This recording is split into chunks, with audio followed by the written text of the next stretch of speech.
Exam panchayat के YouTube channel में आप सभी का हार्दिक स्वागत है, अभिनंदन है। चलिए आज फिर एक नए टॉपिक के साथ आपके सामने हम उपस्थित हैं। आज हम जो पढ़ेंगे वो मॉडर्न हिस्ट्री से रिलेटेड टॉपिक है, उसी को पढ़ेंगे, समझने की कोशिश करेंगे, जानने की कोशिश करेंगे। आज का जो टॉपिक है वो है गांधी जी के परिचय के बारे में, क्योंकि यह काफ़ी इंपॉर्टेंट टॉपिक है। इसे एग्ज़ाम में काफ़ी क्वेश्चन आते हैं और अंदर से क्वेश्चन पूछे जाते हैं। जैसा कि पिछले बीपीएससी में आपने देखा होगा कि गांधी से रिलेटेड क्वेश्चन आया था कि गांधी जी ने उच्च शिक्षा ग्रेजुएशन के लिए कहाँ पर उन्होंने एडमिशन करवाया था। इससे रिलेटेड इसी टाइप का कुछ क्वेश्चन था और काफ़ी मात्रा में मॉडर्न हिस्ट्री से एग्ज़ाम में क्वेश्चन आते हैं। तो चलिए आज हम लोग गांधी जी के बारे में पढ़ेंगे, जानने की कोशिश करेंगे कि गांधी जी ने हमारे देश के लिए क्या योगदान दिया, उन्होंने क्या कार्य किया, आंदोलन में उनका योगदान क्या रहा। ये सब विभिन्न तथ्यों को हम लोग आज पढ़ेंगे, समझेंगे और जानने की कोशिश करेंगे। तो टॉपिक स्टार्ट करने से पहले यदि आप हमारे चैनल को सब्सक्राइब नहीं किए हैं तो जाकर सब्सक्राइब कीजिए, लाइक कीजिए और अच्छा लगे तो दोस्तों के साथ शेयर कीजिए। और यदि आपको लगता है किसी प्रकार की ओपिनियन देने की, यदि आप ओपिनियन हो तो आप हमारे कमेंट बॉक्स में कमेंट करके अपना ओपिनियन दे सकते हैं। और यदि किसी प्रकार की समस्या आती है तो आप हमारे टेलीग्राम से चैनल से भी जुड़ सकते हैं, जिसका नाम है एग्ज़ाम पंचायत। आप टेलीग्राम में एग्ज़ाम पंचायत सर्च कीजिएगा तो आपको यह एक चैनल मिलेगा, आप वहां जाकर हमसे जुड़ सकते हैं। और किसी प्रकार की समस्या आती है जो मैंने पढ़ाया, आप वहां डायरेक्ट हमसे पूछ सकते हैं। यदि आप फेसबुक यूज करते हैं तो हमारे फेसबुक पेज को भी लाइक कर सकते हैं, जिसका नाम है एग्ज़ाम पंचायत, नाम से ही फेसबुक पेज है। तो चलिए स्टार्ट करते हैं आज का क्लास। तो आज हम स्टार्ट करेंगे गांधी जी के बारे में, हम लोग पढ़ना स्टार्ट करेंगे। तो टॉपिक पर डाल देते हैं हेडिंग, महात्मा गांधी। महात्मा गांधी के बारे में हम लोग आज पढ़ेंगे, जानने की कोशिश करेंगे और समझने की कोशिश करेंगे।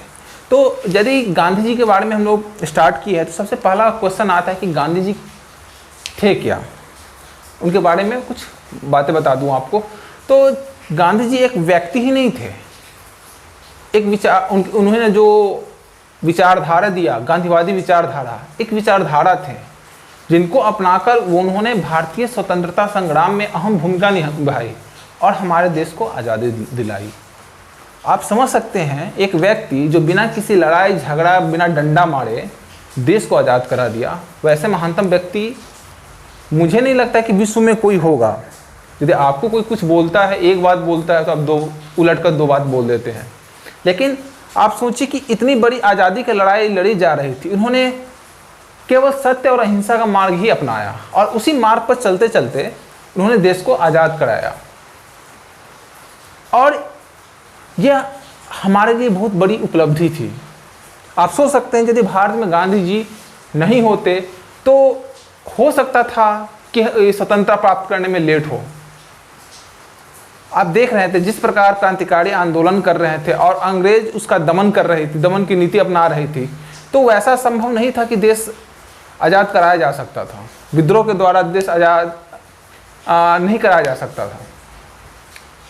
तो गांधी जी ने एक मार्ग अपनाया सत्य और अहिंसा का, सत्याग्रह का, और उसी आधार को मानते हुए उन्होंने देश को अंग्रेजों से मुक्ति दिलाया। तो चलिए आज हम उन्हीं का आदर्शों को पढ़ेंगे, उनके द्वारा किए गए आंदोलन को पढ़ेंगे, उनका क्या योगदान रहा हमारे देश में, ये इन्हीं सब बिंदुओं पर चर्चा करेंगे आज। तो चलिए स्टार्ट करते हैं गांधी जी। तो सबसे पहले गांधी जी के जन्म से स्टार्ट करते हैं। गांधी जी का जन्म कब हुआ? तो गांधी जी का जन्म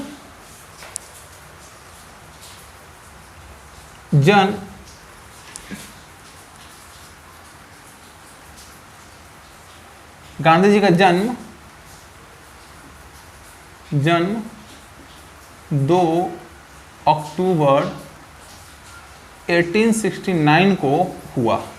तो 2 अक्टूबर 1869 को कहाँ पर हुआ? तो गुजरात के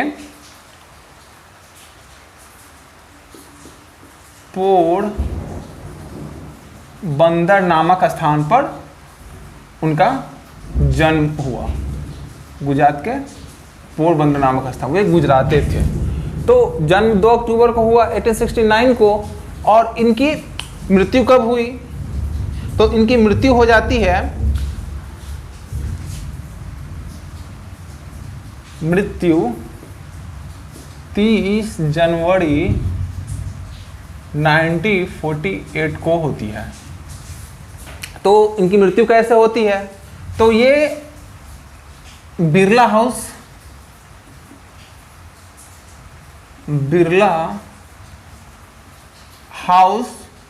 वो बिरला हाउस में गए थे प्रार्थना के लिए। गांधी जी बिरला हाउस गए थे। शाम के 5:15 पर नाथूराम गोडसे के द्वारा उनकी गोली मार दी जाती है और उनकी हत्या कर दी जाती है। तो मैंने क्या बताया, उनकी मृत्यु 30 जनवरी 1948 को बिरला हाउस में जो पूजा करने जा रहे थे, तो नाथूराम गोडसे के द्वारा उनकी हत्या कर दी जाती है। और इनमें इसकी सहायता करते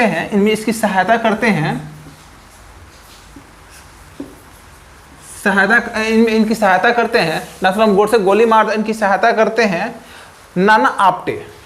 सहायता कौन करते हैं? नाना आप्टे इनकी सहायता करते हैं। तो आपके पास ये दो पॉइंट हो गए कि जन्म कब हुआ, मृत्यु कब हुआ और इनकी हत्या किनके द्वारा की गई। जो हत्या की जाती है तो उसमें सहयोग कौन करते हैं? नाना आप्टे सहयोग करते हैं। तो ये हो गए 2 मुख्य बात हो गई। अब गांधी जी के पिताजी का क्या नाम था, ये एक हो गए पूरे। अब आते हैं उनके फैमिली बैकग्राउंड पे आते हैं। तो उनके पिताजी का नाम क्या था? उनके पिताजी का नाम करमचंद गांधी। उनके पिता का नाम करमचंद गांधी एवं माता का नाम पुतलीबाई था। तो मैंने बताया कि इनके पिता का नाम करमचंद गांधी था और मां का नाम पुतलीबाई था। और करमचंद गांधी को लोग, एक और उपनाम था इनका। क्या उपनाम था? लोग उनको कवा गांधी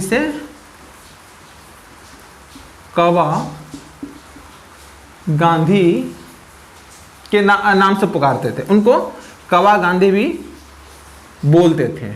और वो क्या थे? वो एक दीवान थे। दीवान कहाँ के थे? वो दीवान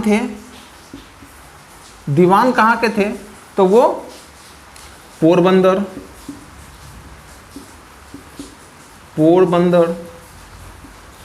राजकोट और बीकानेर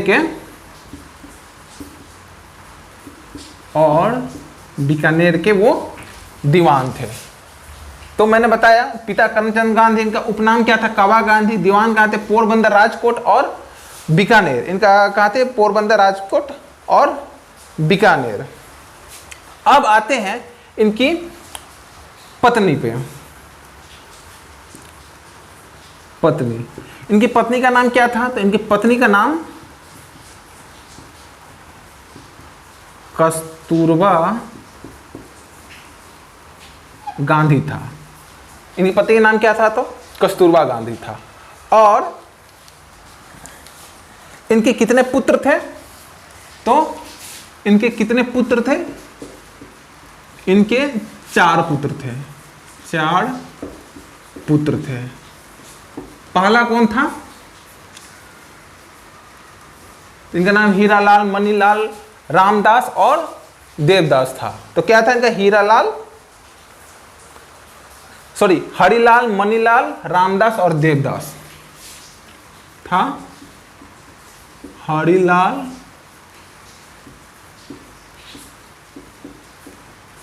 मनीलाल, तीसरा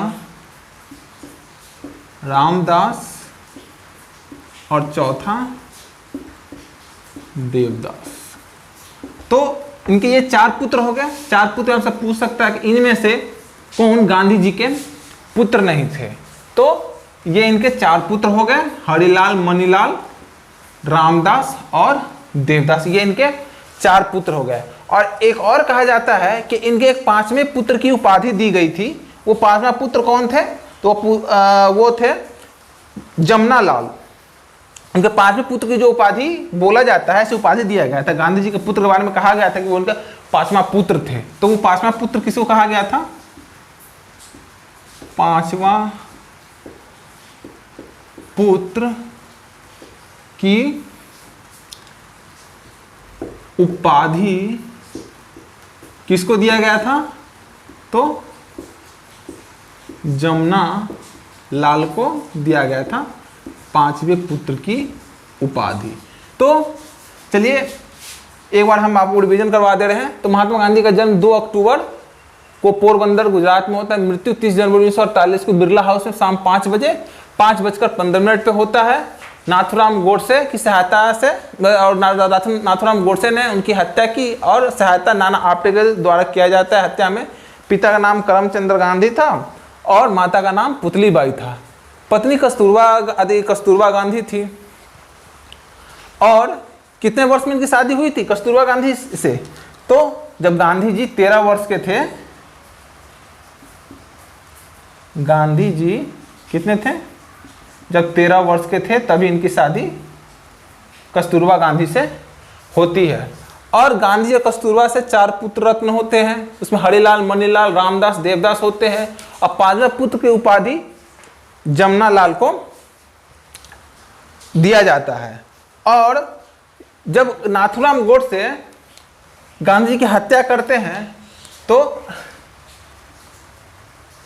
गोडसे को फांसी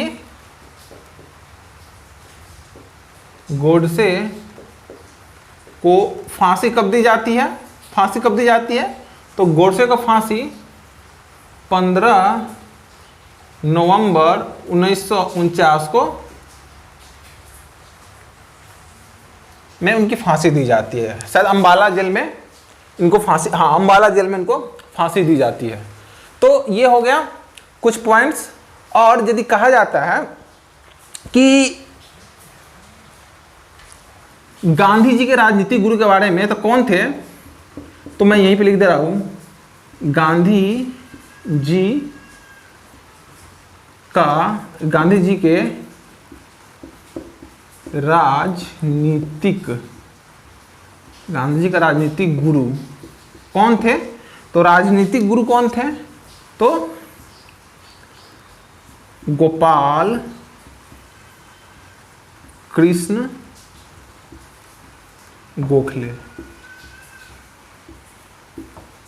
गांधी जी के राजनीतिक गुरु कौन थे? तो गोपाल कृष्ण गोखले। तो ये कुछ पॉइंट्स हैं जो परीक्षा के दृष्टिकोण से काफी इंपॉर्टेंट है। ये होगा। तो चलिए आप लोग इसको और इसको नोट कर लीजिए, फटाफट नोट कर लीजिए।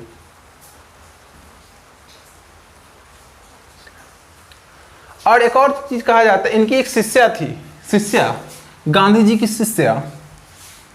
तो मैं यहीं पे लिख दे रहा हूं, गांधी। चलिए मैं अगले उसको नेक्स्ट स्लाइड में वो नेक्स्ट में मैं लिख दूंगा। तो आप लोग इसे फटाफट नोट कीजिए।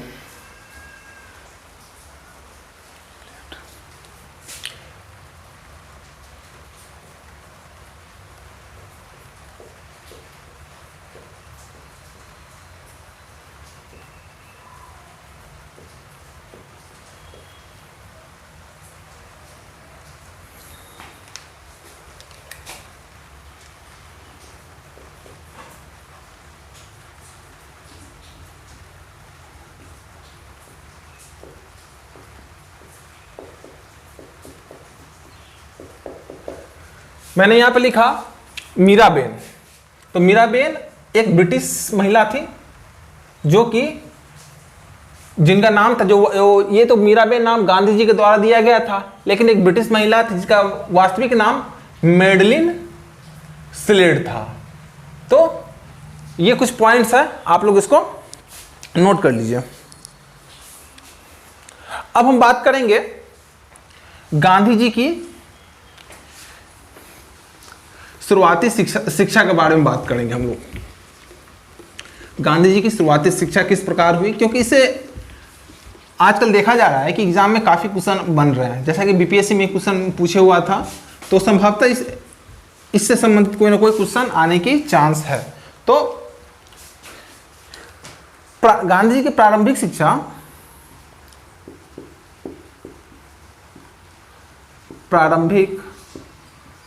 शिक्षा पोरबंदर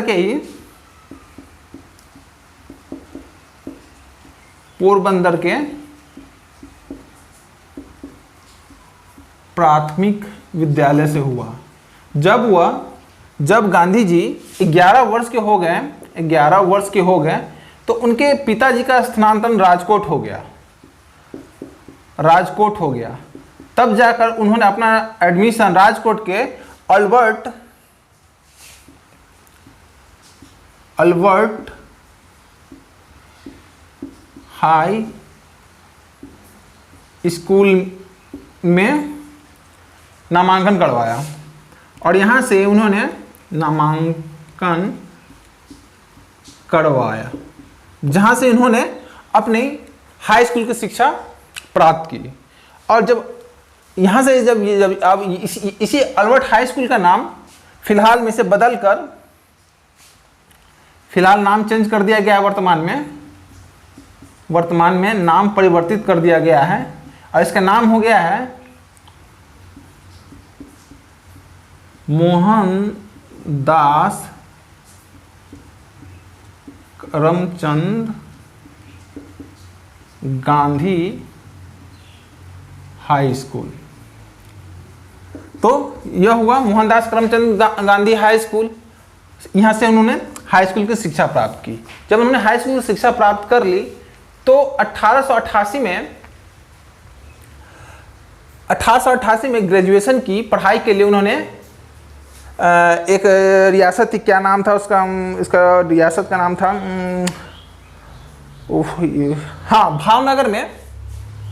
भावनगर में एक सामलदास कॉलेज था। तो 1888 में भावनगर, जो कि मात्र एक ही कॉलेज था, क्या नाम था, श्यामलदास कॉलेज था, वहां पे गांधी जी ने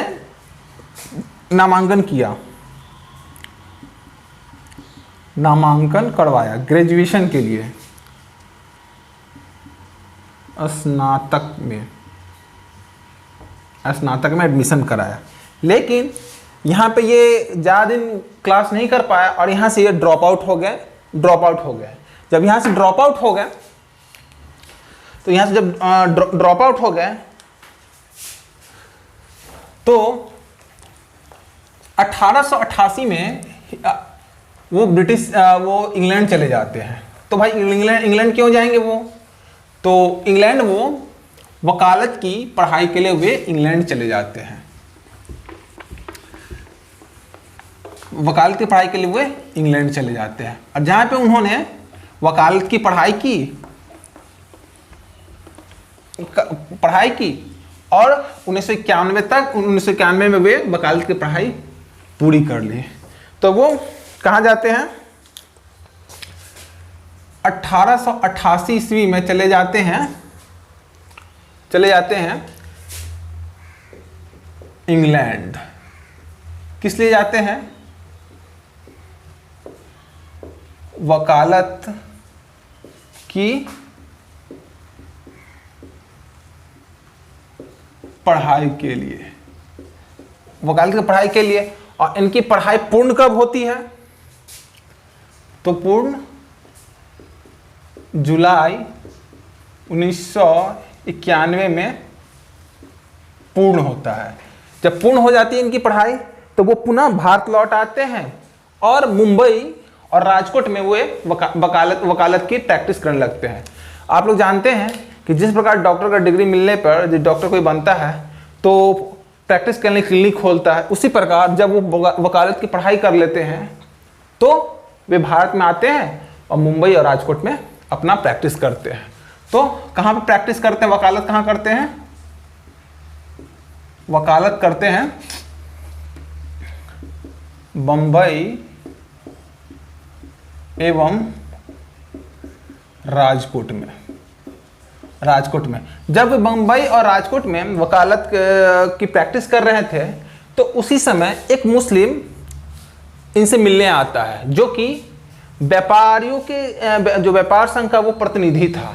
दक्षिण अफ्रीका में कुछ प्रॉब्लम आने के कारण वे गांधी जी से मिलने आते हैं और बोलते हैं उनसे कि आप चलिए दक्षिण अफ्रीका और वहाँ चलकर मेरी तरफ से केस लड़िए, वकालत कीजिए।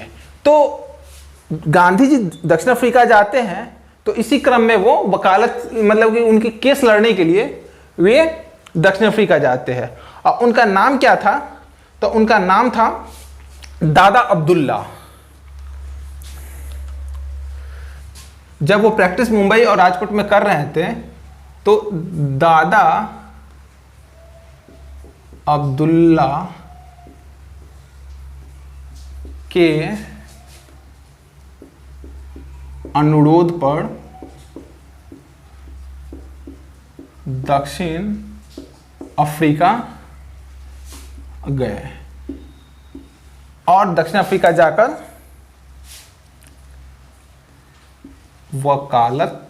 वकालत किया। तो दादा अब्दुल्ला के अनुरोध पर वो दक्षिण अफ्रीका जाते हैं और उनके लिए वो केस लड़ते हैं। अब सबसे इंपॉर्टेंट पॉइंट आप लोगों के बीच में आ रहा है कि क्या कारण था कि गांधी जी जाकर वहाँ पर रंग भेद की नीति जो था उनके विरुद्ध हो गए। वहाँ के लोगों की जो दुर्दशा थी उनके लिए वो लड़ने लगे, वो एक समाज सेवी की तरह कार्य करने लगे। उनका हृदय परिवर्तन इतना कैसे हुआ, तो वही हम देखें, अब पढ़ेंगे। अब हम लोग यही पढ़ेंगे कि क्या हुआ था। एक होता है मृत्सवर्ग कांड। क्या नाम है उसका? नाम है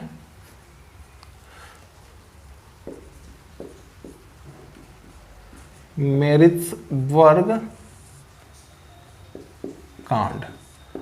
मृत्सवर्ग कांड क्या है कि एक बार गांधी जी दक्षिण अफ्रीका में दक्षिण अफ्रीका में रेल से यात्रा कर रहे थे।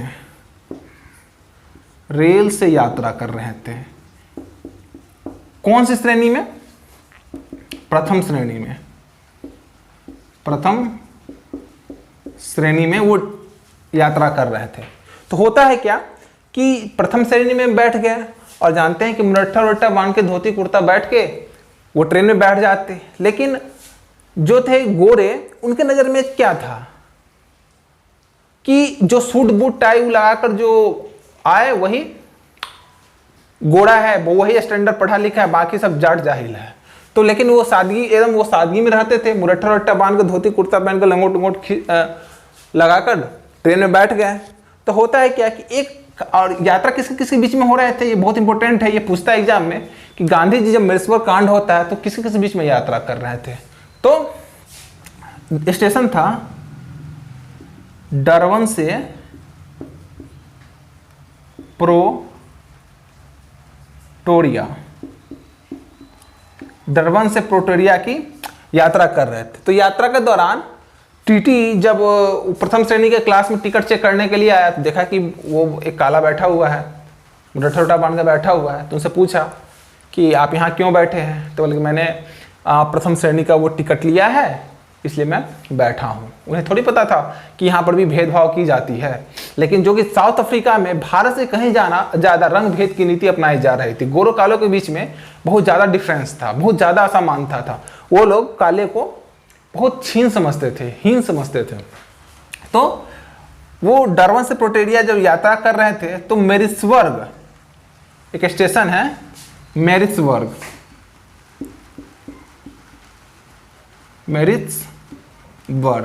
जहां पर गांधी जी को स्टेशन पर उतार दिया जाता है, गांधी जी को उतार दिया जाता है।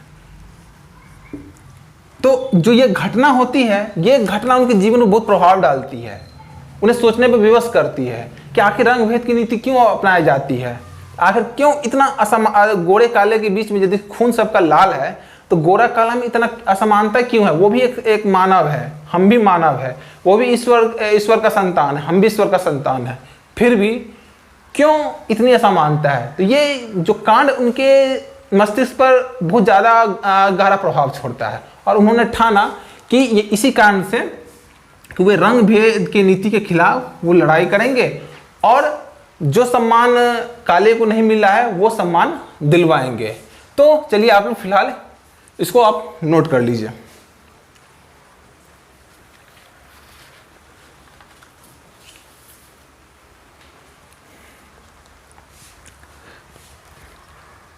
अब आता है एक डेट, पहले बता होता मैरिट्सबर्ग कांड हो गया, तो इसमें उन्होंने ठान लिया कि अब रंग भेद की नीति के खिलाफ वो लड़ेंगे। तो इसी कड़ी में ये तो 1800 जमनालाल कब ये आते हैं, हाँ ये कब आते हैं तो 1893 की बात है, ठीक, ये आते हैं। अब आती है बात 1894 की। उन्होंने ठान लिया कि रंग भेद की नीति वो के अगेंस्ट वो लड़ेंगे, तो इसलिए वो यहाँ पर 1894 में भारतीयों के सहयोग से नटाल इंडियन कांग्रेस की स्थापना करते हैं।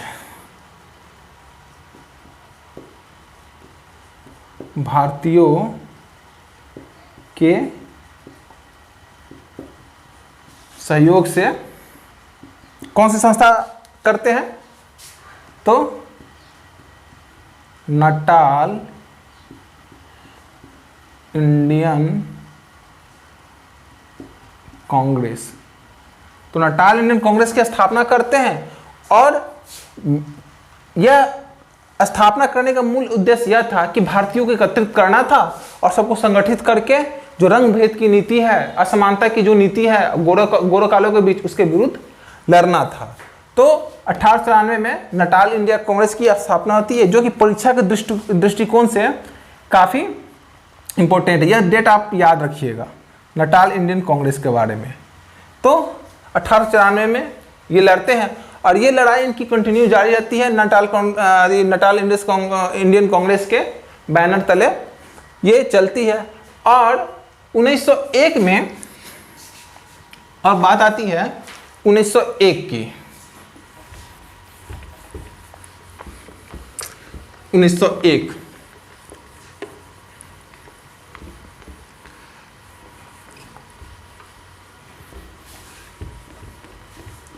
अब बात आती है 1901 की। तो 1901 तो कुछ 1901 में कुछ दिन के लिए भारत आते हैं, गांधी जी भारत आते हैं और आपसे पूछ सकता है कि पहली बार गांधी जी कांग्रेस के किस अधिवेशन में शामिल हुए। तो 1901 में कलकत्ता अधिवेशन में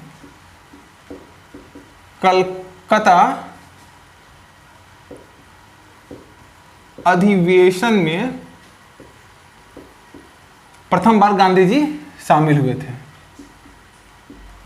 प्रथम बार शामिल हुए थे।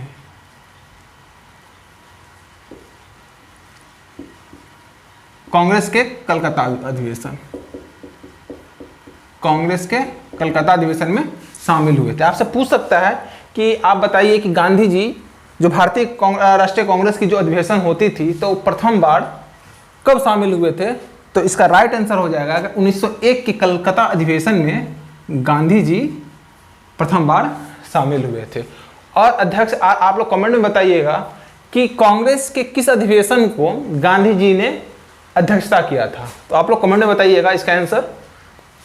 चलिए अब आगे चलते हैं। प्रथम बार शामिल हुए थे और उसके मतलब कि जो 1897 में नटाल इंडिया कांग्रेस का स्थापना हुई थी, उसके 10 साल बाद 1904 में फिनिक्स आश्रम की स्थापना की थी।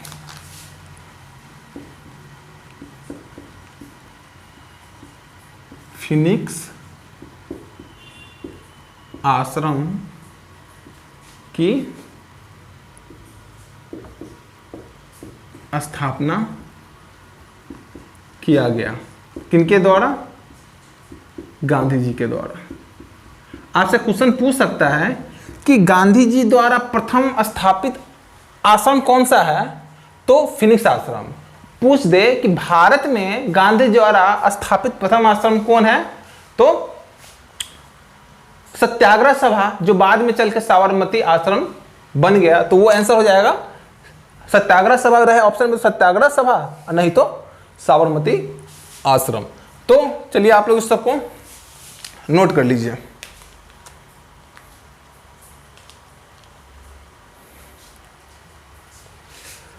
मैं ऊपर से मिटा देता हूं इधर तब तक।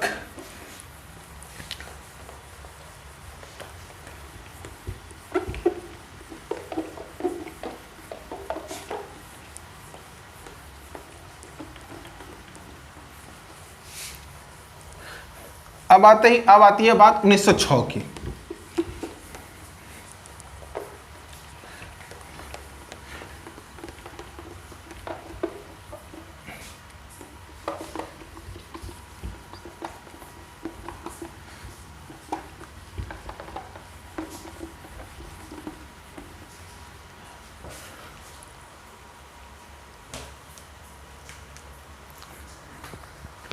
अब बात आती है 1906 की।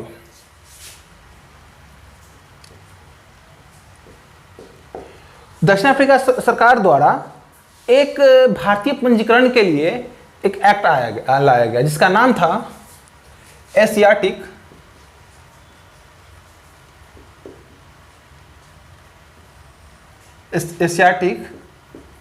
रजिस्ट्रेशन एक्ट, जिसका नाम था एशियाटिक रजिस्ट्रेशन एक्ट। ये क्या था? भारतीयों के लिए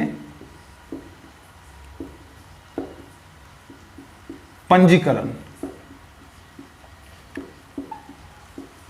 तो जो व्यक्ति भारत से दक्षिण अफ्रीका जाते थे, इस एक्ट के माध्यम से उनको पंजीकरण करवाना आवश्यक था।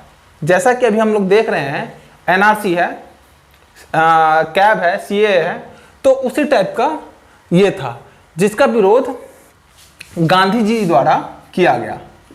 विरोध किनके द्वारा किया गया इस एक्ट का? तो गांधी जी द्वारा।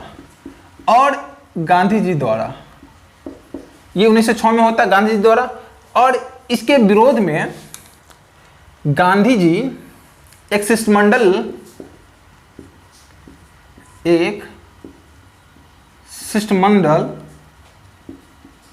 इंग्लैंड भेजते हैं, जिसके कारण भेजते हैं। और जब ये इसके विरोध में जब गांधी जी ने आंदोलन किया, तो आपसे क्वेश्चन पूछ सकता है कि ये गांधी जी द्वारा संचालित प्रथम सत्याग्रह थी। तो इसकी महत्वपूर्ण बिंदु क्या पॉइंट क्या हो जाएगी? प्रथम सत्याग्रह, यह गांधी द्वारा संचालित प्रथम सत्याग्रह था। दूसरा था 1908 में एशियाटिक रजिस्ट्रेशन एक्ट के विरोध में प्रथम बार जेल जाना पड़ा। तो आपसे पूछ सकता है कि गांधी जी प्रथम बार जेल कब गए, तो इसका राइट आंसर हो जाएगा 1908 में। और किस कारण गए, तो एशियाटिक रजिस्ट्रेशन एक्ट है, इसके विरोध में वो 1908 में जेल में गए। तो चलिए आप इसको नोट कीजिए फटाफट। अब इसके बाद आते हैं इनके 1910 में गांधी जी द्वारा एक टॉलस्टॉय फॉर्म की स्थापना की जाती है जोहान्सबर्ग में।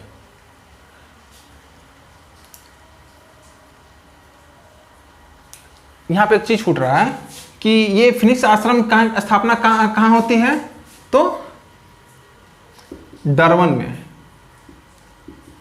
डरवन में। अब आती है 1910 में टॉलस्टॉय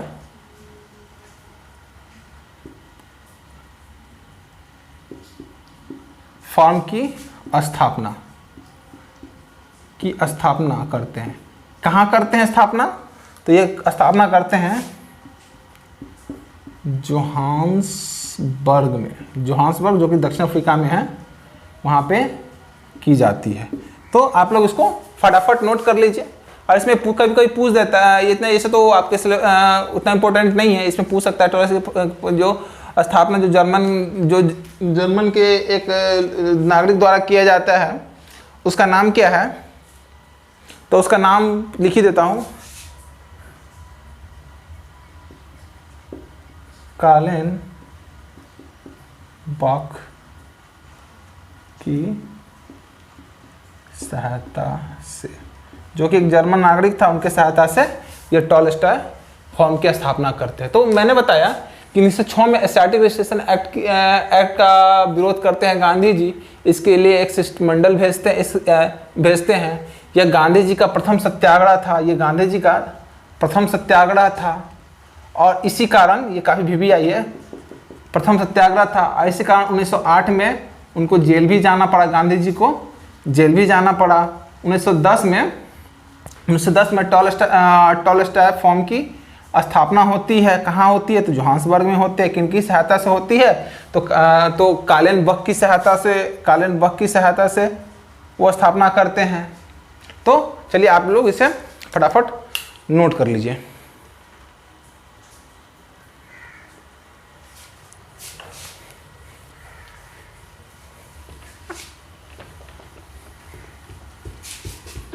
अब हम लोग पढ़ेंगे 23 सितंबर 1913 को जो गिरमिटिया आंदोलन होता है वो हम लोग अब पढ़ेंगे।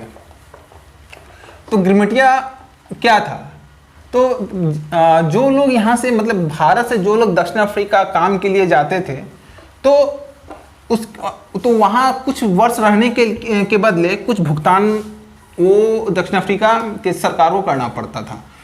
तो उसको हम लोग गिरमिटिया प्रथा बोलते थे। तो गिरमिटिया मतलब कि जितना दिन वहाँ पर रहे उसके लिए कुछ शुल्क सरकार को भुगतान करना अनिवार्य था। तो गांधी जी ने यह देखा, तो गांधी जी को ये चीज़ अच्छा नहीं लगा कि भाई कोई आदमी जाता है कमाने के लिए और उसके लिए रुपया देना पड़ता है। तो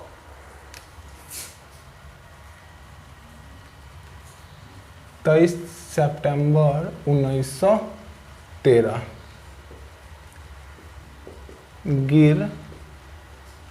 गिरमिटिया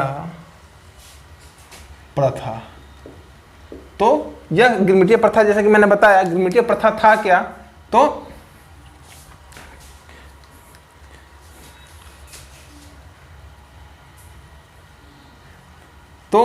एक टाइप का वहां पर कर था जिसके बदले कितना दिया जाता था, 3 पाउंड। मतलब जितना दिन रहेगा उसके लिए सरकार को 3 पाउंड का भुगतान वहां के लोगों भारतीयों को करना पड़ता था, भारतीयों को। तो ये चीज गांधी जी को अच्छा नहीं लगा और गांधी जी ने 23 सितंबर 1913 को यह आंदोलन स्टार्ट किया जिसका नाम था गिरमिटिया आंदोलन। तो गिरमिटिया आंदोलन किसके द्वारा स्टार्ट किया गया, तो इसके विरोध किया गया गांधी जी द्वारा। और इस आंदोलन में सफलता कब मिलती है, इस आंदोलन में सफलता 1914 में गांधी जी को मिलती है। और जो ये आंदोलन करते हैं उनमें सहायता कौन करते हैं, तो इसमें उनकी पत्नी कस्तूरबा गांधी और कस्तूरबा गांधी के साथ 16 अन्य सदस्य भी गिरमिटिया प्रथा आंदोलन में इनका साथ देते हैं और गिरमिटिया प्रथा के विरोध में इनका समर्थन करते हैं, और तब जाके 1914 में इन्हें सफलता मिलती है। तो ये हो गया एक गिरमिटिया प्रथा के अगेंस्ट इनकी एक सत्याग्रह हो गया। और वे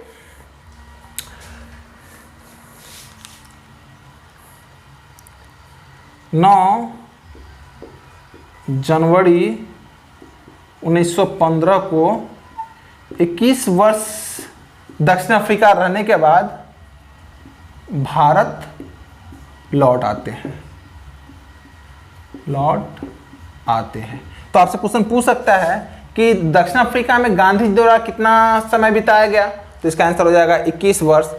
और जिस डेट को वो भारत लौटते हैं उसे हम लोग वर्तमान में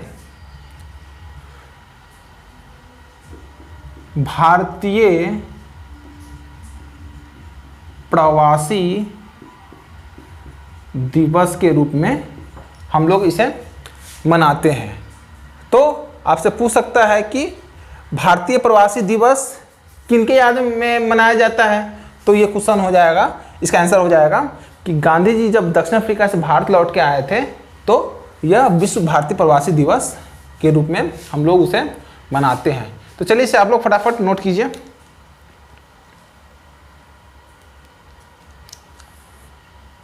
और एक बीच में छूट गया, बस एक थोड़ा सा है, है कि 1913 में, बस ये थोड़ा सा सिंपल सा स्टेटमेंट है, 1913 में रंग भेद के नीति के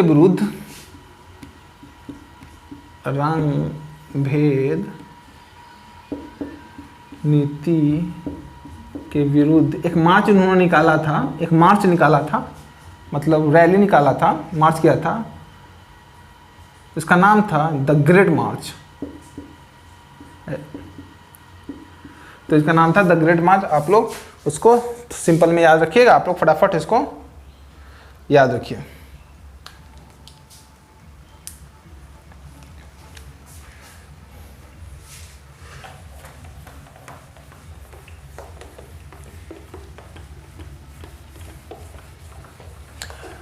जब भारत गांधी जी लौट आते हैं तो अब वे क्या करते हैं भारत में, अब हम लोग यह देखेंगे।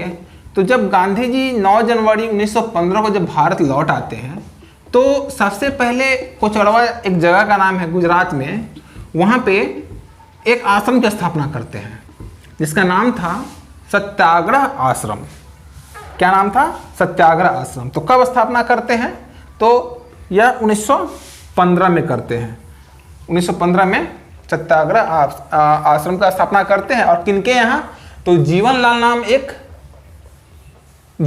एक बैरिस्टर थे, उन्हीं का मकान भाड़ा पे लेकर सत्याग्रह आश्रम की स्थापना करते हैं। तो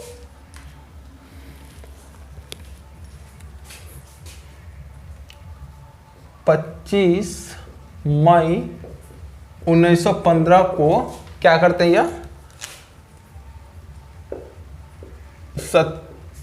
सत्याग्रह आश्रम की स्थापना करते हैं। तो किनके मकान में करते हैं? तो मकान किनका था? तो मकान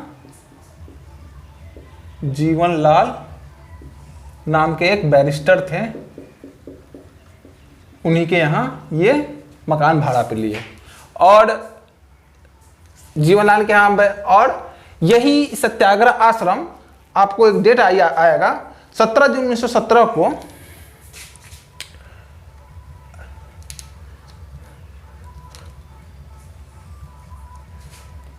17 जून 1917 को अहमदाबाद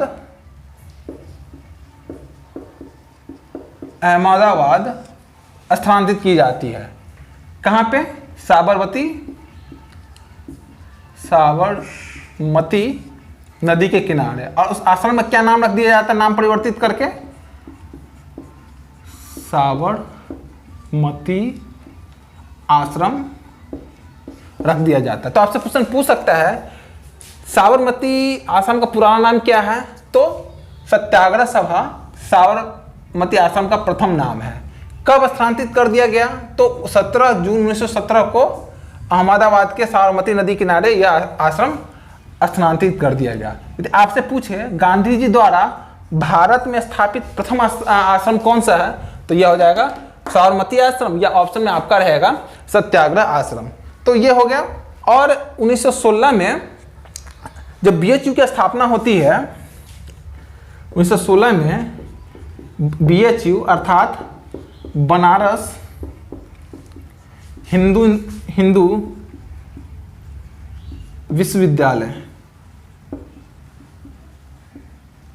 विश्वविद्यालय के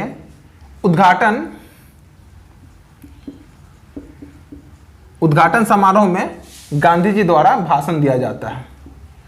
गांधी जी द्वारा भाषण दिया जाता है। तो चलिए आप लोग इसे फटाफट नोट कर लीजिए।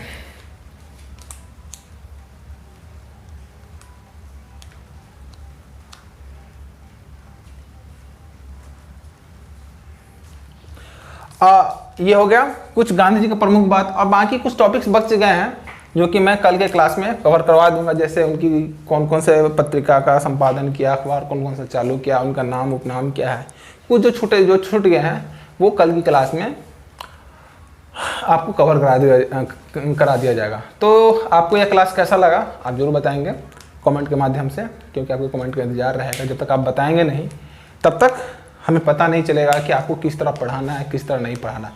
यदि मैं फिलहाल अभी पीटी के पॉइंट ऑफ व्यू से पढ़ा रहा हूँ, यदि मेंस के पॉइंट ऑफ व्यू से जिस दिन मैं पढ़ाऊँगा उस दिन मैं सारे काफ़ी डिटेल्स में पढ़ाऊँगा। मैं हल्का हल्का इसलिए पढ़ा रहा हूँ क्योंकि अभी आप लोगों के पास टाइम कम है, और जैसा कि अभी नोटिफिकेशन आ रहा है कि 12 दिसंबर को बीपीएससी का एग्जाम होगा, तो वो उसी चीज़ को ध्यान में रखते हुए फिलहाल प्री के पॉइंट ऑफ व्यू से मैं पढ़ा रहा हूँ। यदि मैं डिटेल में पढ़ाना चालू करूँ तो गांधी जी का टॉपिक खत्म करने में 3 से 4 क्लास लग जाएंगे। तो उतना टाइम मेरे पास उतना टाइम नहीं है हम लोग के पास, तो मैं वही उसी टॉपिक को चूज करके ला रहा हूँ जो प्री पॉइंट ऑफ व्यू से आपके लिए इम्पोर्टेंट हो और जो क्वेश्चन पूछे जाते हैं। तो चलिए आपको कैसा लगा आप जरूर बताएं कमेंट करके, और यदि आपको ये वीडियो अच्छा लगता है तो सब्सक्राइब कीजिए, लाइक कीजिए और अपने दोस्तों के साथ शेयर कीजिए। बहुत बहुत धन्यवाद।